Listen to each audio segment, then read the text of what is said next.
Sports Minute. People will say Travis Kelce's distracted. Heck, even Kelce wondered if his new off-the-field opportunities have impacted his production on the field. With all that being said, I think the conversation is silly as Kelce turns 36 in October, and his numbers dipping probably have more to do with his age rather than pursuing entertainment opportunities. So as long as Kelce is healthy, I'm sure regardless if he participated in Happy Gilmore 2 or not, let's look him close to 100 catches for 800-plus yards, and the Chiefs will have a great shot at reaching a 4th straight Super Bowl. I'm Zach Gelb.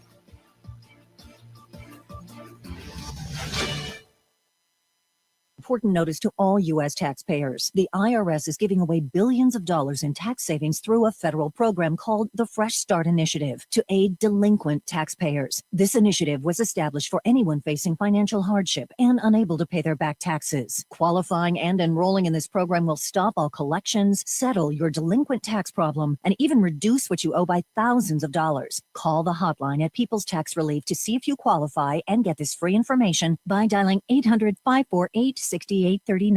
If you have unfiled tax returns or cannot afford to pay your personal or business back taxes, you can now get the help you need. One simple phone call can resolve your tax problem and save you thousands of dollars. To see if you qualify and to get this important free information, call 800-548-6839. 800-548-6839. 800-548-6839. Must qualify for enrollment. Results vary. Consult. Savings are heating up, and so are the summer super deals at the used car superstore on the Sheeler Motor Mile. You don't need super strength to get approved for credit. Sheeler owns the finance company. Getting approved for credit is super easy on the Motor Mile with financing options for every budget. Sheeler makes car buying easy with the hottest brands all in one location. Cars, trucks, vans, SUVs. Many have miles in the teens, remaining factory warranties, and some are even local one-owner vehicles. Over 900 used vehicles in stock now and ready to move. More than any other dealer in the area. Plus exceptional service, selection, and savings. Need some summer spending cash? Sheeler will buy your vehicle even if you don't buy from us. Plus super money for your trade. Volume selling means volume pricing. And we've got the volume with over 900 used vehicles in stock now. No games, no gimmicks, just summer super deals at the used car superstore on the Sheeler Motor Mile. Your premier used car dealer. Locally owned for over 50 years. ID1 exit 118C in Christiansburg. Call 866-SHEELER1. Always open at Sheeler.com. As a mom, I want to enjoy my time with my family and not energy-draining, time-consuming projects. That's why I trust Executive Maintenance. When I need a handyman, I call Executive Maintenance. When I need lawn care and landscaping, I call Executive Maintenance. And when I have a big project like gutter cleaning and pressure washing, I call Executive Maintenance. Guard your family time. Trust Executive Maintenance for all your house jobs. Visit executivemaintenancelynchburg.com and call them today so you can spend time enjoying your family as I do.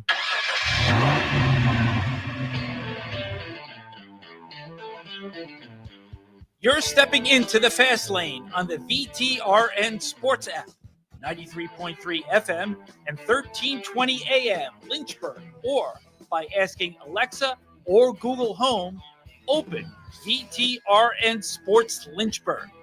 Now, take the fast lane through the topics that matter across the Commonwealth. This is the Fast Lane with Ed Lane. This better be good! That's probably what you're saying as we welcome you into the Fast Lane here. VTRN Sports app, and ask that smart speaker, open VTRN Sports, but not right now on Facebook Live and YouTube, because to confess to begin the Fast Lane, I just got back from Roanoke, had great sales meetings over there.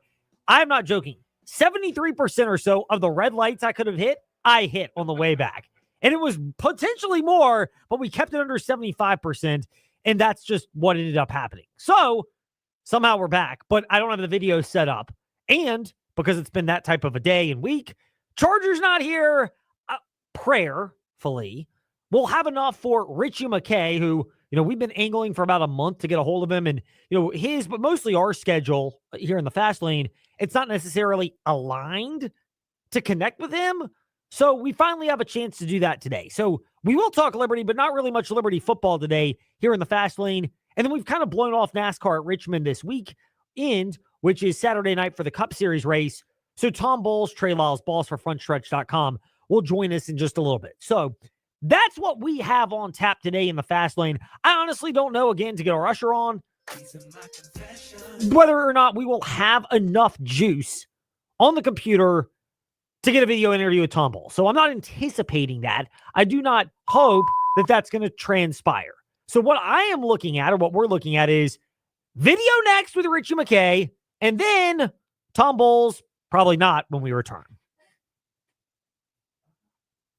Savings are heating up, and so are the summer super deals at the Used Car Superstore on the Sheeler Motor Mile. You don't need super strength to get approved for credit. Sheeler owns the finance company. Getting approved for credit is super easy on the Motor Mile with financing options for every budget. Sheeler makes car buying easy with the hottest brands all in one location. Cars, trucks, vans, SUVs. Many have miles in the teens, remaining factory warranties, and some are even local one-owner vehicles. Over 900 used vehicles in stock now and ready to move. More than any other dealer in the area, plus exceptional service, selection, and savings. Need some summer spending cash? Sheeler will buy your vehicle even if you don't buy from us. Plus super money for your trade. Volume selling means volume pricing, and we've got the volume with over 900 used vehicles in stock now. No games, no gimmicks, just summer super deals at the Used Car Superstore on the Sheeler Motor Mile, your premier used car dealer, locally owned for over 50 years. ID1 exit 118C in Christiansburg. Call 866-SHEELER1. Always open at Sheeler.com. Your home is more than just walls and windows. It's where life happens. And at Right Choice Construction, we get that. We're not just builders. We're fathers, mothers, neighbors, just like you. And every nail and every beam reflects our commitment to creating a place you're proud to live in. With Right Choice Construction, you're choosing a team that's been perfecting the art of building for years. So build with us, build with experience, build with quality. Build with Right Choice. The feel of the beach is perfect. Relaxing with family and friends. Bonding over memorable meals fresh from the seas. It's a beach experience, and it's in our backyard at 801 Raw Bar in downtown Lynchburg. They're family-owned and family-operated, bringing you that relaxing beach house vibe while you enjoy the freshest seafood from our region, including raw oysters, king crabs, and snow crab. Not really a seafood person? Try their fresh handcrafted burgers, subs, pizza, and salads. Step into the relaxing beach house vibe at 801 Raw Bar on Church Street in downtown Lynchburg. Hi, I'm Chuck from Aquatrack Adventures in Salem. The Virginia Talk Radio Network and InsaneRadioDeals.com have helped our company grow by sharing our company's message throughout Central and Southside Virginia. The gift cards and experiences sold on InsaneRadioDeals.com have brought us many new customers. If you're a business that wants to grow with a message that resonates and gets results, I highly recommend InsaneRadioDeals.com and the Virginia Talk Radio Network. Simply put, it works. Warm weather means traveling. Hi, I'm Randy Trost from Trost Law with a couple of safety reminders. Always wear your seatbelt. Don't drive distracted or impaired. And remember, it's better to safely arrive a little later than being in an auto accident. Those things can make a big difference between a fun family trip or a painful alternative. At Trost Law, I hope you never need our services, but if you do, we're here to help you at 777-HURT or trostlaw.com. I lost my 19-year-old son Johnny to suicide after he became psychotic from using marijuana, vapes, and dabs. He experienced cannabis-induced psychosis and thought the mob and the FBI were after him. Dabs are products with concentrated, high-potency THC, the chemical in marijuana that gives users the high feeling. One hit on a dab pen today is the same as smoking 50 old-fashioned joints back in the day. Use of THC before the age of 25 causes changes in brain development, a loss of IQ points, and lower motivation.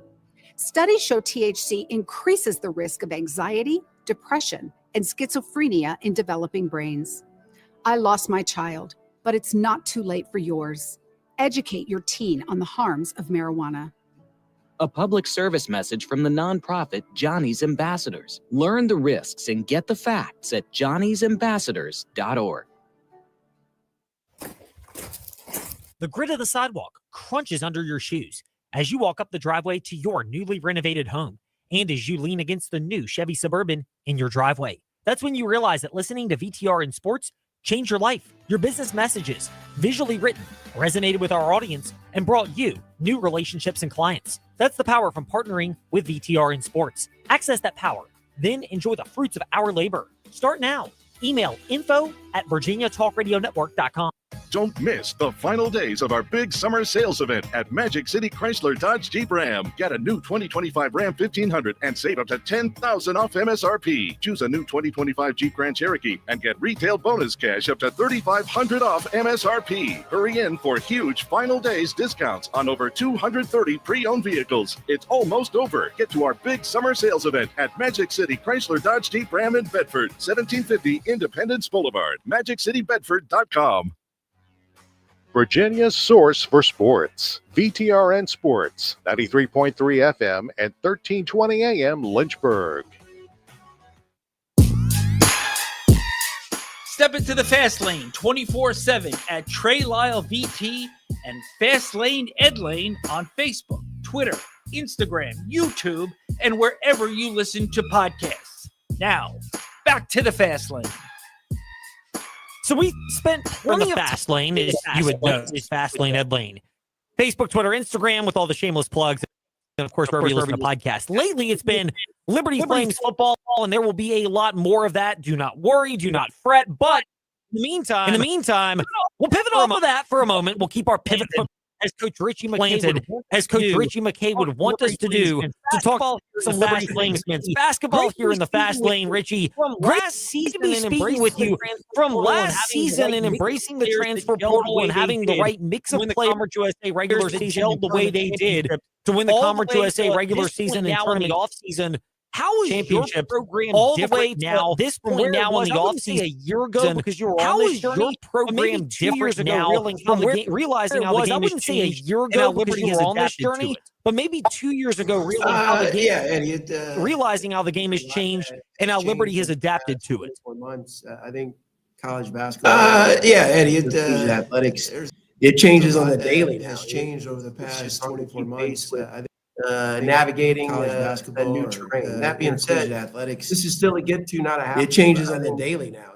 For us specifically, as a program, as guys navigating a new terrain. That being said, explore some of the endeavors that they dreamed about. We've been really fortunate. I think it's now 15 out of our last 15 starters have been offered pro contracts. Guys continue their playing careers and. I don't know how that explore some of the endeavors that they've dreamed about. We've been really fortunate.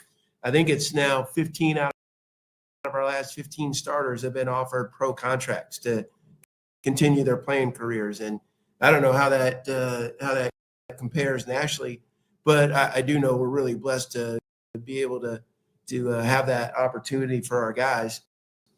So I think it speaks to the development that they receive when they get here, and I'm not just talking about on the court.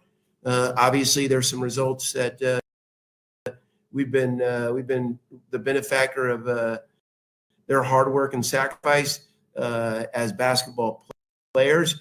But man, Ed, the thing that I think I'm most proud of is the way our guys have fit into the fabric of our university and the alignment with our mission. Like we've had some unbelievable men walk through our doors. So even though it's harder to keep your guys that have had a lot of success just because they can make so much more money now, it speaks to the Darius McGee's, Kyle Rhodes, Zach Cleveland's, Colin Porter's, Caden Matheny's, who have chosen to stay in spite of being able to double, triple, quadruple their NIL value. So I'm really pleased about that. That being said, a new group equals some new challenges, and we'll see how our new guys fit with those aforementioned returners.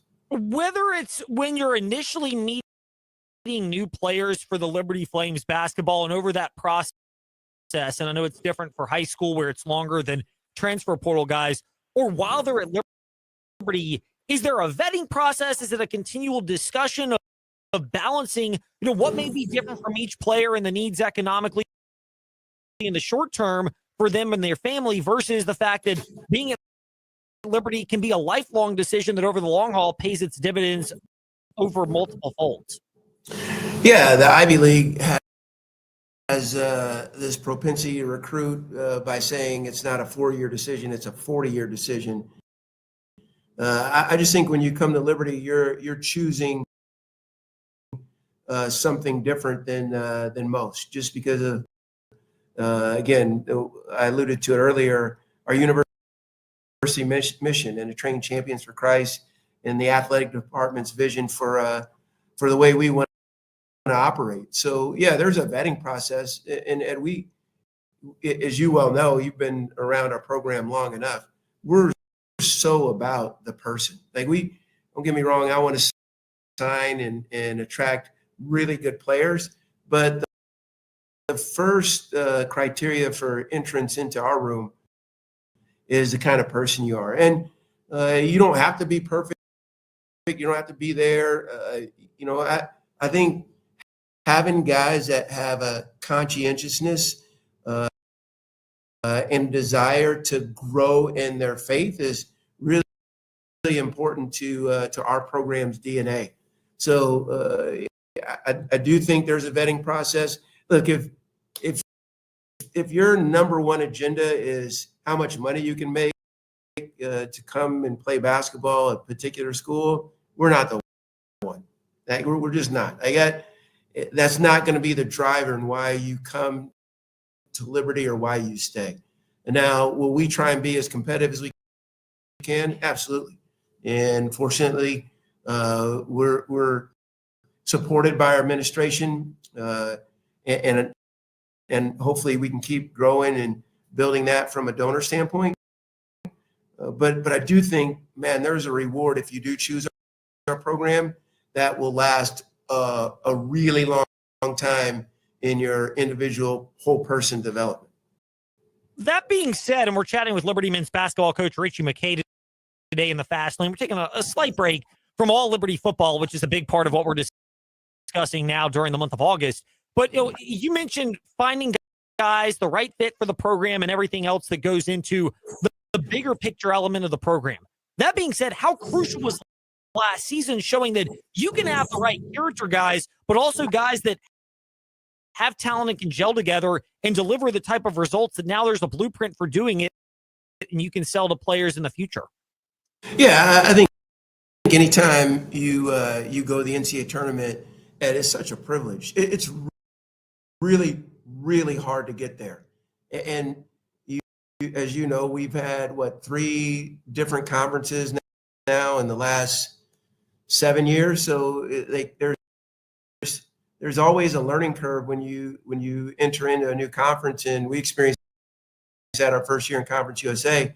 So to kind of reshape our group and see maybe what was necessary to try and compete for a championship, I think there was great value in that. And then to have a player drafted in the NBA, which hadn't happened in 40 years here, I think there's been a little bit more attention and a little bit more openness from a recruiting standpoint. So I think that has obviously maybe helped brand our program a little bit. But again, I still think when it comes to the offseason, the narrative is always the new players, the salaries, or the transfer portal ranking and all that stuff. That stuff doesn't matter as soon as you tip it up. Like, then it becomes how connected your group is. It's teamwork that remains the ultimate competitive advantage, and I think that's true in any industry, not just on the court or in athletics. I think Patrick Lencioni speaks to it in his book, The 5 Dysfunctions of a Team, and it's because that teamwork piece is so elusive and so rare. Richie McKay hanging out with us today in the Fast Lane. We're touching on some Liberty basketball, and of course that always invariably brings cultural discussions and elements and how it fits in, because of Liberty basketball, they've done a great job blending culture with success. A lot of it's stuff that you could see developing over time. Taylor Peter being drafted in the second round of the NBA draft by the Indiana Pacers. Again, I'll be honest, I didn't see this coming at all. At what point did you see it coming, that Taylor Peter was going to be a potential NBA draft pick and ultimately was in the second round by Indiana? Well, towards the end of the year, one of the teams told me that their analytics division did a study, and Talon was ranked number one positionally in his offensive efficiency. And the fact that they had done that much homework, and again, the NBA, those programs, it's a $1 billion value in all those teams. Or so I maybe not that much, but it's close. I think they're going to do their homework. They have the resources to do so. And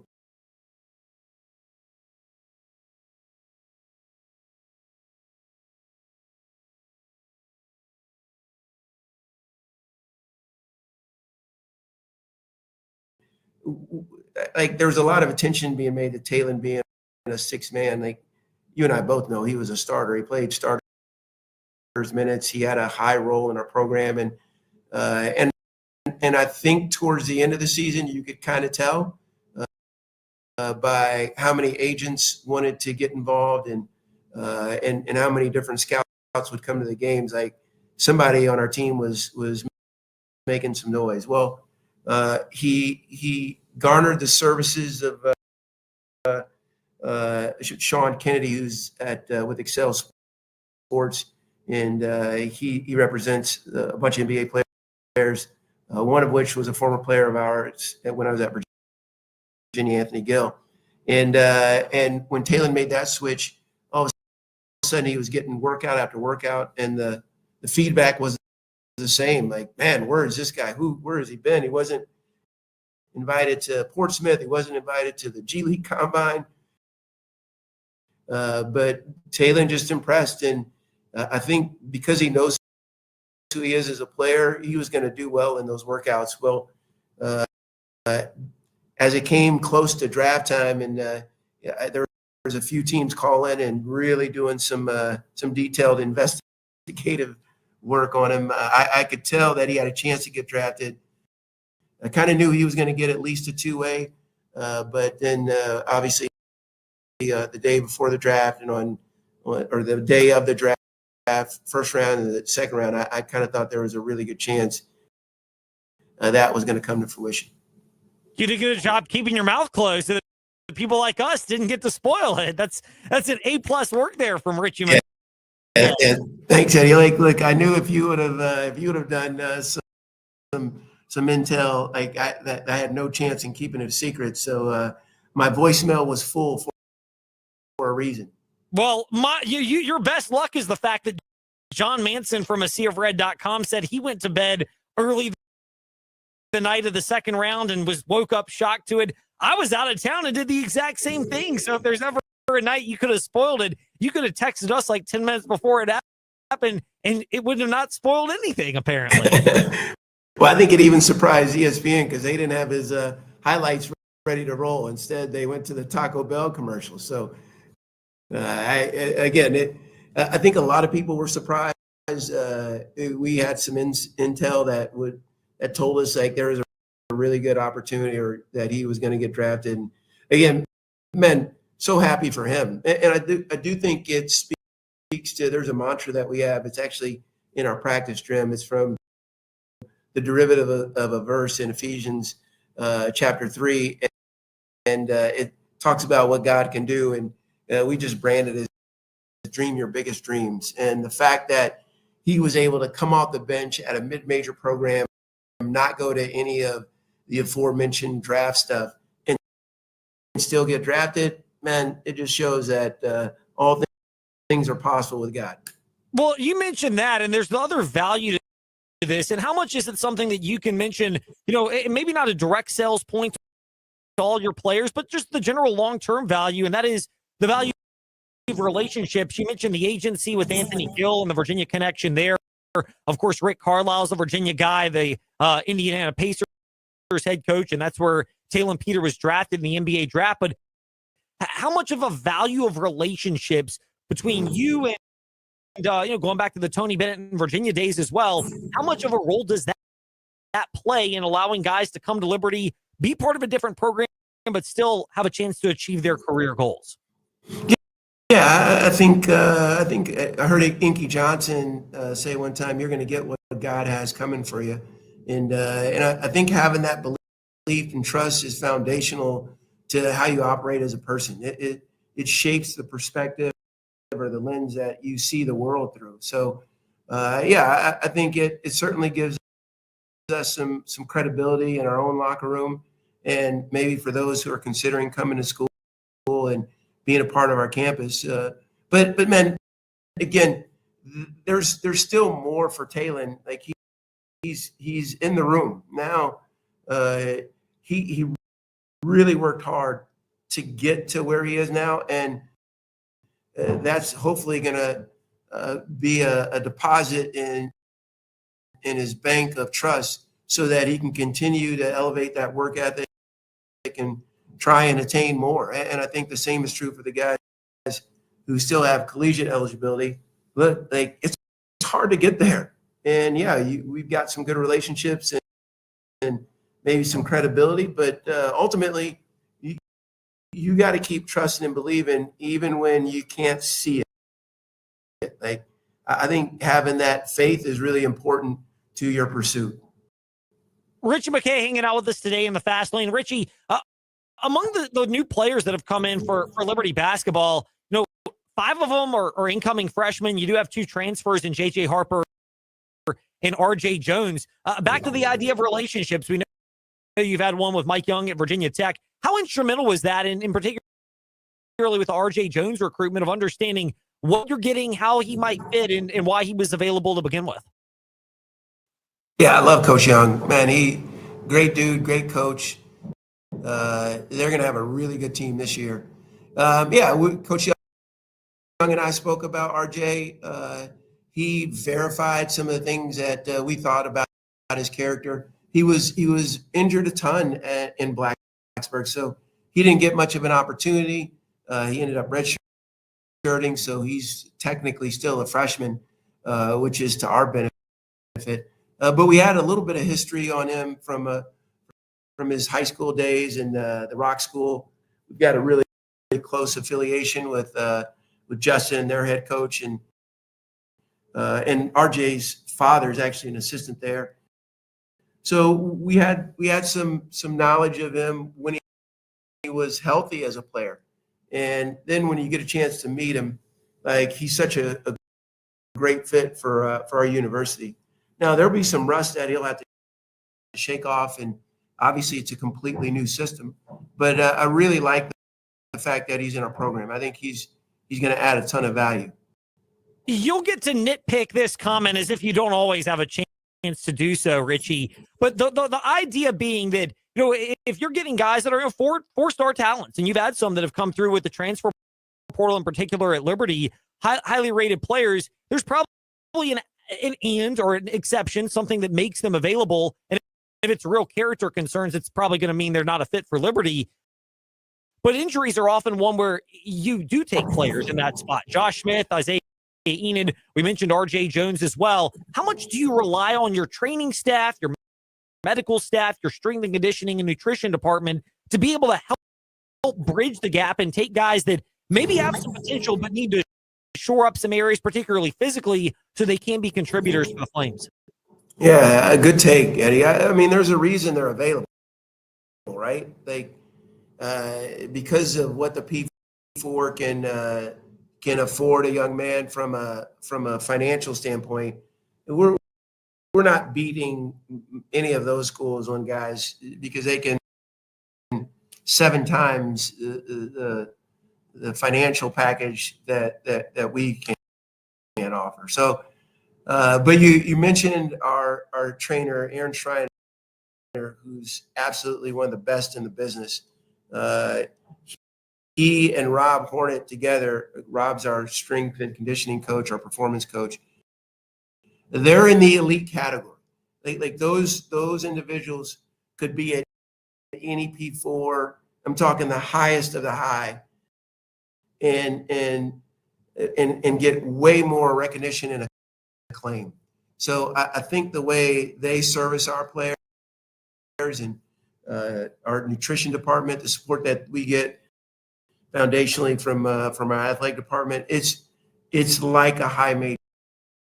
Like we don't lack in any of those resources and/or ability. So that I do think that gives me a ton of comfort that when we bring a guy in that may have some historical injury history, like we can rehabilitate him. And sure, there's a limit to what your body can do if it's not completely healed, but we try to make that decision accordingly and either invite or choose to pass on individuals that have endured some of that. Richie McKay with us in the Fast Lane. Richie, we've detailed and you've been very open about challenges when it comes to scheduling in years past with the Liberty Flames, and with success means that it's a greater challenge. Dayton is reportedly on the docket. Obviously, Vermont is the opponent now in the MTE Terry's Chocolate event, and a chance to play some other mid-major caliber programs that can boost your resume. How confident are you that this non-conference schedule is coming together in a way that can, first of all, prepare you for Conference USA play, but second of all, get you battle tested enough to win the tournament and get a chance to contend once again in the NCAAs? Yeah, Ed, as you probably could imagine, we did the Orlando thing just because of the sponsors, like Terry's Chocolate. I'm thinking hopefully we get a whole bunch of free candy. Of course.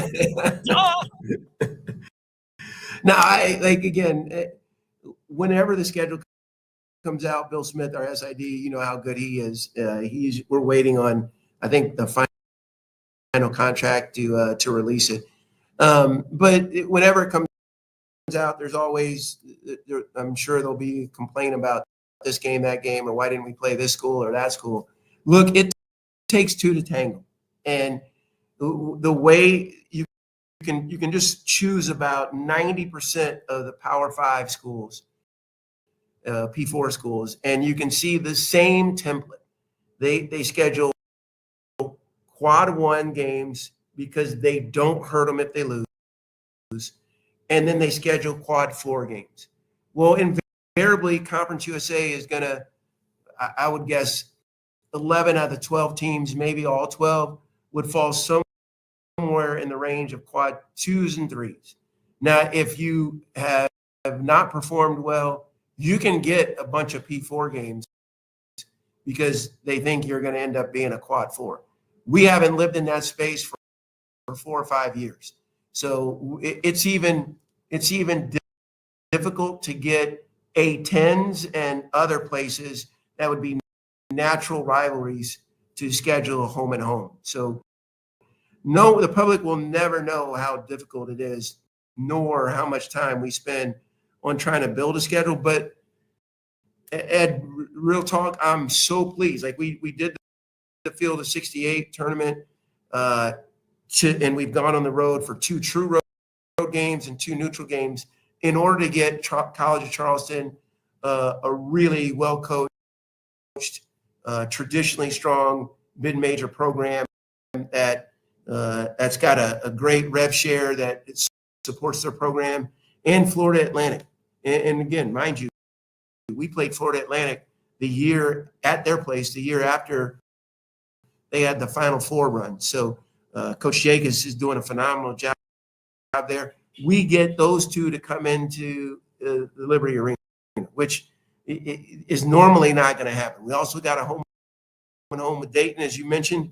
Unbelievably thankful to get that game because, again, they're traditionally a top 50, top 75 Ken Palm team, and we've been able to land in that space a little bit ourselves. So being able to go out there, playing in front of their fan base, they sell out every game, and then have them come back the next year is a huge win. We're also playing Will Wade's team at NC State. I don't know if you know Basket Under Review, the new social media platform that Trilly Donovan started, but they had NC State as their number 1 team that didn't make the tournament last year that's going to make it this year. So and then you mentioned the mid-major powerhouse that's in Orlando.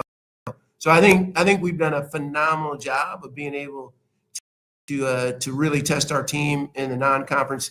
There will be some Division IIs, some non-1s on our schedule, and let me give you the strategy behind that. It typically would take 80 to 100,000 to buy a low major game to come play us. And if you play a non-one, that cost is somewhere in the $4,000 to $5,000 range. So when you're trying to build your rev share, build your budget, to me, it would be unwise to try and buy one of those games that may not test your team as much as a non-one, but obviously has some budgetary constraints. I just, again, if we're going to operate in a way where we can build our program, retain our players, challenge our team in the non-conference, and do it in a balanced fashion. That is a fantastic nugget on those D2, D3 games that have been on the Liberty schedule, the non-D1s in prior seasons. Richie McKay giving us a real in-depth and thoughtful response on the scheduling philosophy for Liberty men's basketball. We'll wrap it up on this, Coach, and we are grateful for your time today here in the Fast Lane. I'm with you if you expanded the tournament, if I was convinced that it would be something other than just Power 5 programs getting more bids, as opposed to actually allowing schools like Liberty or other mid-majors to get extra bids. But be that as it may, if you had a chance to do one or two things that would make the scheduling more easy for you guys in college basketball, what would Richie McKay do if he were called up and given the opportunity to voice his opinion? Yeah, I don't think it'll ever change unless the metrics for inclusion to the NCAA tournament is validated by the selection committee. Like, again, Indiana State 2 years ago, I think they had a 20-something net ranking. Like, for a mid-major to get a 20-something net ranking is really difficult. Yet they were left out because, well, the reasoning or the rationale, and no disrespect to the committee, that's a really hard process. But the rationale, I think, was they were 0-3 against quad ones. Well, the quad one opportunities they got, I think it was at Alabama, and they were without their best player, and I can't remember the other two. Well, last year, North Carolina gets in, and Hubert Davis, I love him. He's a great man. They were like 1-12 against the quad ones, and yet they got in, and they won the game. So they validated that inclusion. I just think it's a moving target, and I don't think anyone would be happy who is left out of it and felt like they could have been included. Boise State, some of those schools come to mind. Maybe last year it was West Virginia, didn't get in, and Indiana did. I think if I was asked about it, yeah, I'd probably be a proponent of expanding the tournament to 72 or 76. But if you do that, number 73 or number 77 is going to have the same gripe as number 69 does now. So maybe if there was one solution to it, like if you had some type of way to balance a national schedule like the NBA does, you don't get to determine who you play in the NBA. But to do that for 365 teams would probably be impossible. So I'm not sure there is a solution out there. I think some of it is kind of the beauty of the mystery of it and just how hard it is to make it to the NCAA tournament. So we'll keep swinging away with what we know. And again, that part of what I'm alluding to is some of the uncontrollables, and we try and focus on the controllables. So we're going to keep trying preparing ourselves in the non-conference and then being really good in those conference postseason tournaments. Well, we appreciate your giving it the old college try, pun fully intended, with Richie McKay today here in the Fast Lane. Richie, thank you for that, for your perspective on so many different topics with Liberty Flames men's basketball. It's great to catch up with you, and thanks for giving us a reprieve from talking about Jamie Chadwell's quarterback competition in the football program. He's probably grateful as well. Yeah, no, I was actually out there the other day. I liked what I saw, man. They're going to have a really good team. But Eddie, I got to ask this. I was watching something on Sports Center the other day, and they showed the Charles Barkley race against Dick Bavetta, an old historic referee. And I thought, man, I'm going in the fast lane, and I wonder what it would be like if I challenged Ed Lane to a race. I mean, given my age, 2 replaced hits, and your renown as the fast lane, I'm wondering what that competition would look like. Like, would I have a chance to compete against We can do something. What would we want to do, Coach? Do we want to do like a suicides? Do we want to do it after? I hear you play tennis. I play. It's not very well. The ball can go anywhere. So just warning you that ball we might be looking at some home runs in tennis if I'm playing. Let me talk to the illustrious Bill Smith about it and see what kind of training I would have what kind of training regimen I'd have to partake in to even come close to your athleticism and renown. You're overhyping it, but I appreciate that today in the fast lane, and we'll have to do something like that. I would Lane on Facebook, Twitter, Instagram, YouTube, and wherever you listen to podcasts. Now, back to the fast lane. So we touched on NASCAR heading to Richmond a bit already this afternoon today here in the fast lane, and TJ will have more for you Friday in the fast lane. I'll be off hanging out with the kids over at amusement parks over in the eastern part of Virginia. Yes, I'm petulant like that. And if they want to be a partner of ours, fastlaneedlane@gmail.com or Facebook, Twitter, Instagram messages so that we can actually arrange that and don't have to just be there without actually saying where we are. Although the photos and location will probably give it away. Again, just let's keep it real. I'm petulant like that here in the fast lane. And hey, if nothing else, I'll own it. Meanwhile, somebody who owns it as well, NASCAR coverage for frontstretch.com. The founder himself, Tom Bowles, with us here in the fast lane. Tom, on my way to the amusement parks in Eastern Virginia, I'll go by the location or exits for Richmond Raceway, where NASCAR happens to be this coming weekend. Inflection point for NASCAR. Is it overblown to say there's an inflection point because the ratings have been solid and the viewership and attendance have been great? Richmond's approaching a sellout, according to CBS 6 over in Richmond, and that may change by the time the weekend rolls around. Or is it a real inflection point because it may cause people to dip away long term and NASCAR may be ignoring how to solve that problem in the short term?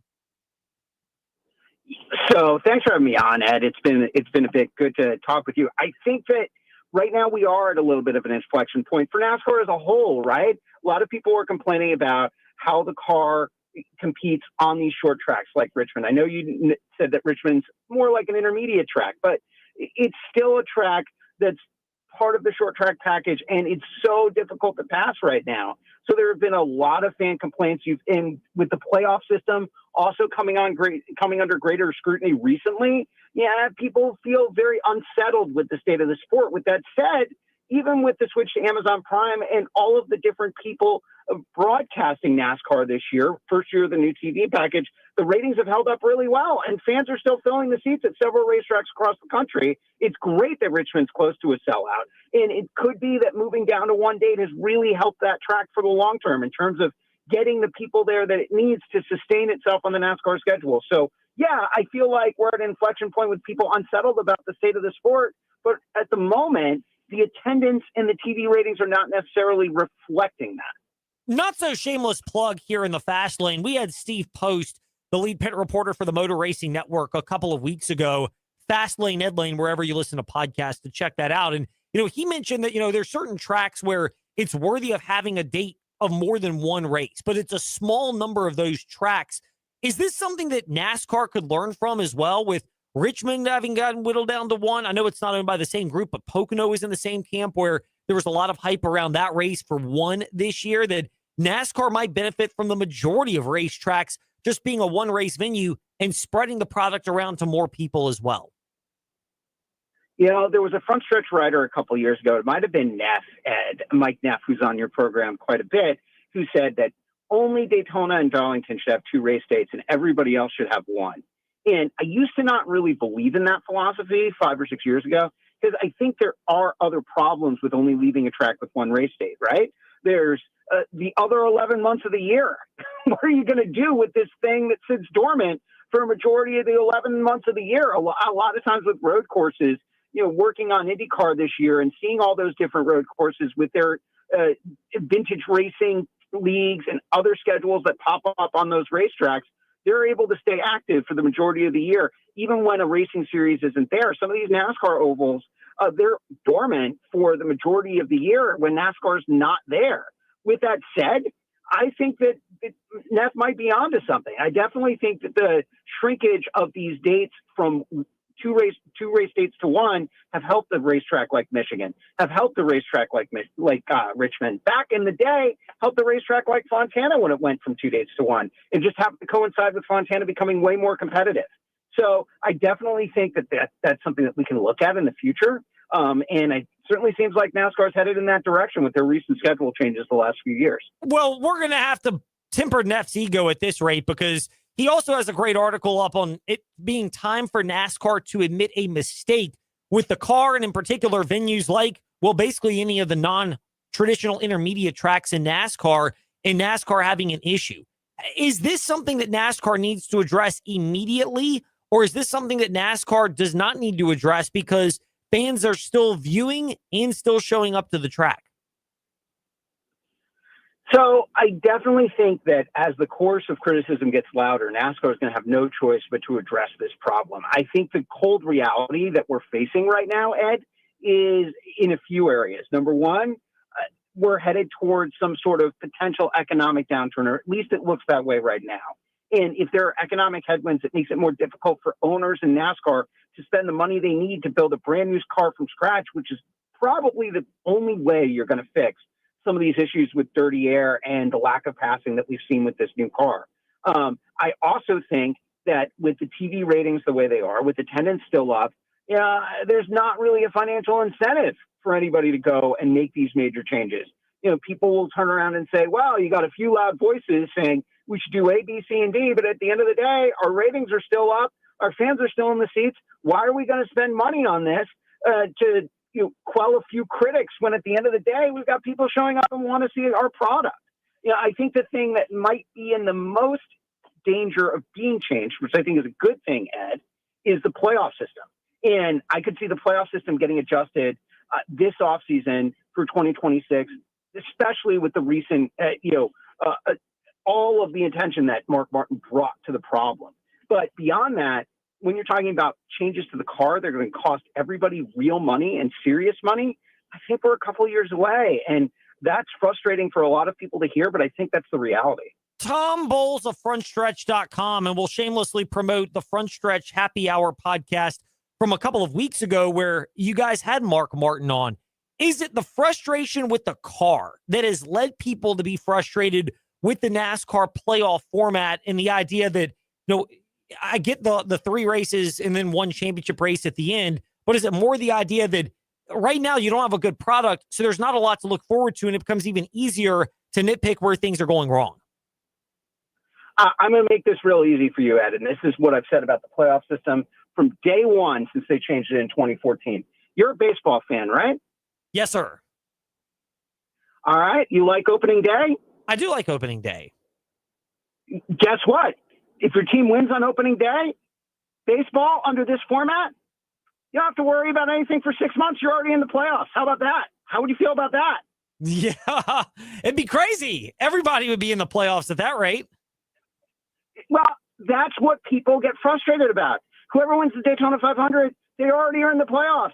Yes, NASCAR's tried to do things with playoff points and stage wins to try and make it lucrative for people to accumulate playoff points over the course of the season. We've seen that play out somewhat in this format in terms of who makes it at the championship four and who doesn't. It typically plays out and gives you a little bit more of advantage in the round of 8. But at the end of the day, you could win a race in the first race, second race, third race of the season, and you're good. We have never had 16 winners under this format. We're not going to have 16 winners again this year, during the regular season, I should say. So if that's the case, you win and you're guaranteed in. What are you doing for the next 5.5 months? And that's why I think you see in the summer, people like Kyle Larson start slumping. People that are going to compete for championships like Christopher Bell getting over-aggressive, spinning out. They don't really have anything to do. They don't have anything to really play for. They've been in the playoffs for months, and we're all just biding time, seeing some of these guys in the middle win, which is great to secure their playoff spots. But I really think that hurts the postseason format in general, and that's why people are getting really frustrated about it. We've seen it for a couple of years now. Everybody knows the game. You get to the summer, some of these teams that are so desperate for a win start outperforming the championship contenders because they really need to make sure they get their playoff spot. And the championship contenders are sitting there just throwing the book at it, playing around with setups, testing, because they're just waiting for September and the postseason to start because NASCAR has put so much of an emphasis on the postseason. I really think that there needs to be a serious look at how we do the playoffs and either tighten up the system where you have fewer drivers make it in and it's a shorter playoff stint, or some sort of major overhaul altogether, because I just don't think that it really works as intended. So we're on this train now with Tom Bowles of frontstretch.com, and you can hop on at NASCAR Bowles. That's his Twitter account. And we're at Fastlane Ed Lane, Facebook, Twitter, Instagram to connect with us. We have to talk in realistic terms. So this is not ideal Tom Bowles scenario. If you have 3 realistic changes that you think can and maybe would come to NASCAR to enhance the playoff format and make the regular season better and the playoffs as entertaining as it can be toward the back half, how would you structure NASCAR's championship deciding format? Wow, 3 changes. Great question. First thing immediately comes to mind. Cut the number of drivers that are in the postseason. Even if you just cut one round and made it simple where only 12 drivers made the playoffs and it was 7 races instead of 10, it would guarantee that you need to win a race to make the playoffs, and it would provide some incentive among the drivers with one win. They're going to need more points potentially than another driver with a win. So I definitely think that would switch some stuff up. I also think that however many races that you have in the playoffs, you need one race of every single track type that you race on. You need a short oval, you need a 1 mile oval, you need an intermediate, you need a super speedway, you need a road course and a street course. I think a true championship driver would be able to succeed on every different track type if you're going to have a postseason system. And I also think that you can modify the bonus points a little bit. I think that you can modify the stage points and the bonus points. I don't really think that anybody cares about stage points for 2nd through 10th. Maybe you give a point to the stage winner and that's it.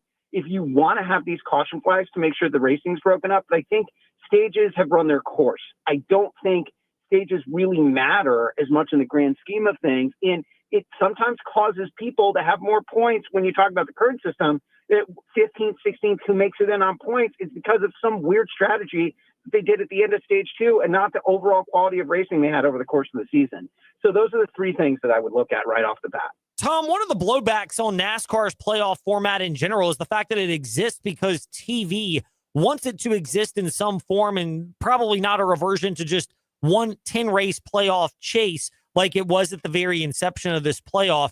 Is there an idea of NASCAR having an outsized influence because of TV having an outsized influence? Or, and this is my camp, this second one, look, you take the money from TV, and without that money, you're not getting what you're getting in terms of the tracks, the fans, the team investment, because everyone else is shouldering more of the burden and the product is going to be compromised. So you have to take that, and it's kind of take the money, take the headaches that come with it, like in any other business. Granted, a lot of fans aren't in business, so they can't really relate to that. Well, I absolutely think that a lot of decisions in sports are driven by money. I think that that's just the bottom one-line answer, right? And owners, drivers, and looking for sponsorship, racetracks and looking for sponsorship. Everybody's going to go where the money goes. But fans also need to realize that they are a major portion of that money as well. If they don't show up to the racetrack, I'm not saying don't show up to the racetrack if you want to change to the playoff system, but they need to make their voices heard if they genuinely want changes. And I think that if there is enough of an outcry in terms of the level of competition, or if the level of competition gets so bad over the course of the summer because of the way the playoff system is structured, then there will be changes, right? And, I think that when it comes to the broadcast partners also understand that. Nobody wants to see a bunch of boring races under the postseason format. NBC wants to maximize their TV ratings, their audience as well. So I'm hoping that everybody can come together and find a system that works for all involved over the course of the next year or two. We saw it happen in college football. It's possible. I think it can happen in NASCAR. Tom Bowles of FrontStretch.com stopping by with us today in the Fast Lane. Tom, pivoting over to the NASCAR racing action at Richmond this coming weekend, since we are in a spot where some drivers are just experimenting and others are throwing, you know what at the wall to see what sticks.